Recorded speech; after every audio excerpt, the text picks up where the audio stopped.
Hey, hello everybody. It's time for chapter 12 of Pugs of the Frozen North. Now, where were we?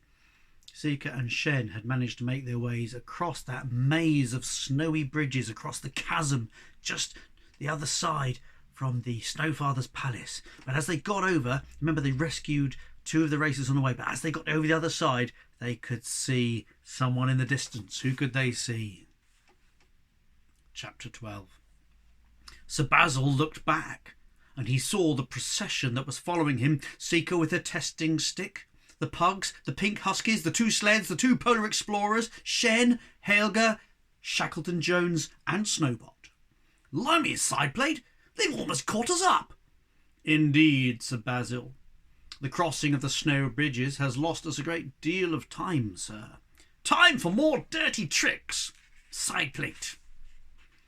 Oh dear, sir, said Sideplate. Are you sure that's necessary, sir?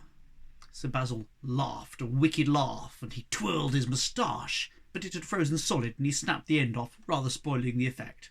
Sideplate, sighing sadly, opened Sir Basil's expensive antique gun case and lifted out Sir Basil's expensive antique rocket launcher. I really must protest, Sir Basil, he said as he handed it over. Your behaviour is most unsporting.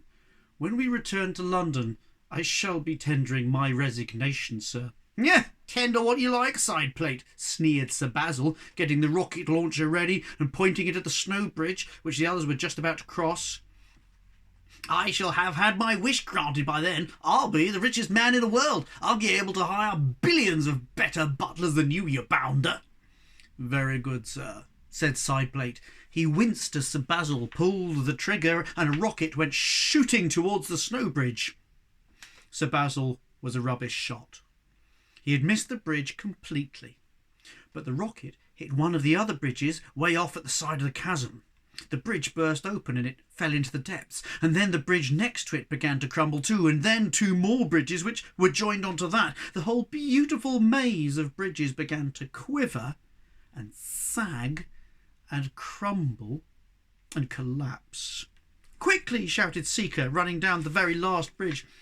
Quickly, I mean mush, shouted Shen, urging the pugs after her. The others followed as quickly as they dared. Behind them, the final bridge was disintegrating with a rush and a roar of falling snow. Ahead, Sir Basil was taking aim with another rocket, and this time the travellers were so close that Shen was sure he couldn't miss. Take this, you absolute shower, sneered Sir Basil. But just as he pulled the trigger, Sideplate's snowboot kicked the rocket launcher upwards. The rocket went whizzing harmlessly off into the sky to burst somewhere amongst the northern lights. Sideplate, you spoil sport, spluttered Sir Basil. The bridges were still crumbling, filling the air above the chasm with a haze of powdered snow.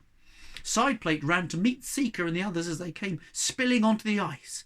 The bridge they just crossed disintegrated behind them, almost taking Shackleton Jones with it, but he and Snowbot managed to leap to safety as their sled dropped into the chasm.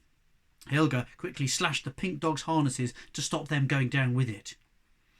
I must apologise for Sir Basil's behaviour, ladies and gentlemen, said Sideplate, helping Shackleton Jones to climb over the edge of the chasm.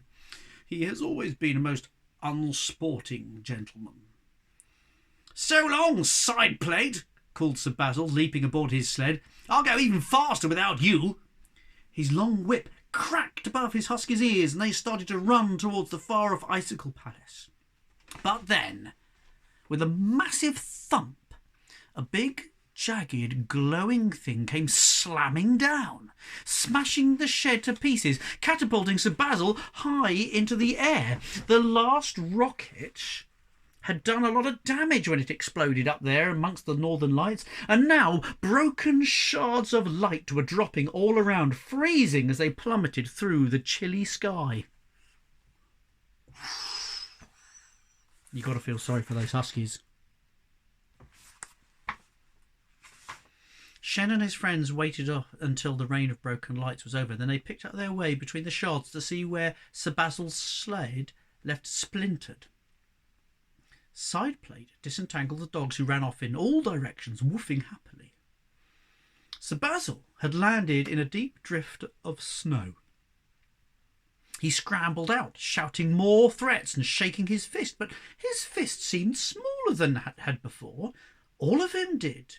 He was dwindling before their eyes, shrinking down and down until he was no bigger than a toy soldier, while his voice grew higher and higher. "You beastly blighters, look what you've made me do! I've fallen into a patch of shrink snow!" "Careful," said Helga, lassoing the tiny cheat with a pug lead. "We mustn't touch that patch of snow ourselves.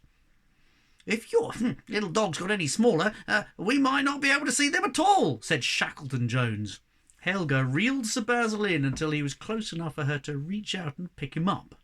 He kept being terribly rude at first, until he realised just how tiny he'd become. Then he said, "Oh, no hard feelings, eh?" "Is there a cure for shrink snow?" asked Shen. "I don't know," said Shackleton Jones. "The effects may wear off eventually." "But I can't stay this size forever," wailed Sir Basil. Helga handed him to Sideplate, who put him in a lunchbox for safekeeping, making sure to punch some holes in the lid for air first. They could hear his tiny, angry voice buzzing in there as they set off again towards the Icicle Palace. There he is, hanging from the pug's lead. Tiny, tiny Sir Basil. It wasn't really a race anymore. They just all felt that, having come so far, they ought to at least say hello to the Snowfather. There was not enough room on the sledge for all of them, so they took turns to walk. It was hard work crossing that ice, for it was very slippery. Although it had looked flat from the snow bridges, it actually sloped quite steeply upwards. And as they trudged up that slope, so it grew colder. Shen didn't think it could get any colder, but it did. He'd grown used to seeing his breath coming out as steam, but here at the top of the world, each steamy breath froze as solid as soon as he breathed it, and it fell on the ice in front of him with a tiny tinkling sound, like a dropped ornament. It was so cold that the pugs, who'd run so far and so bravely in their little Aran sweaters, began to shiver, and their tiny feet grew numb. Soon they could barely walk at all. When Sideplate and Helga gathered them all up, Helga wrapped them all up in her beard, which was still extravagantly long and white and warm after her meal of Yeti noodles. Their little faces peeked out as she plodded onwards, and Seeker, Shen, and Shackleton harnessed the two polar bears and the pink huskies and Sir Basil's dogs to the sledge instead. Look, can you see the pugs all snuggled up beautifully in Helga Hammerfest's beard? That, ladies and gentlemen, is why we need beards. If you can't snuggle a puggle, what's the point of your beard, eh? "Soon it will be too cold to talk," Shen started to say, but it already was too cold to talk, and he decided to keep his mouth shut in case his tongue froze solid like a pink ice lolly. And then it was too cold to think. It was as if the ice had got inside his head, and all his thoughts slowed down and stopped like fish frozen in the sea. But he kept trudging on, putting one cold foot in front of the other. Suddenly, he felt the cold ease a little, and then a little more, and he raised his eyes, which had been watching only the ice right in front of him, and there was the Icicle Palace of the Snowfather, towering up into the sky. From its chimneys, little curlicues of smoke rose into the sky and rose to tangle in the northern lights. And there, sitting in front of the high white wall which ran around the Icicle Palace, was a huge old man, bigger even than Seeker's grandpa. "I'm so glad you made it," he said, and his voice was as deep and rich as a Christmas pudding. "Now, which of you is the winner? Whose wish shall I grant?" You can see the Snowfather standing in front, if the camera will let us. There's the palace. Whose wish shall I grant? I wonder who will have the wish. Well, we won't find out until tomorrow, because that is the end of chapter 12, and tomorrow we shall hear chapter 13. So until then, I hope everybody's still enjoying this. We've got 2 more chapters to go. I hope you're having a good time. See you very soon. Have a lovely day. Bye.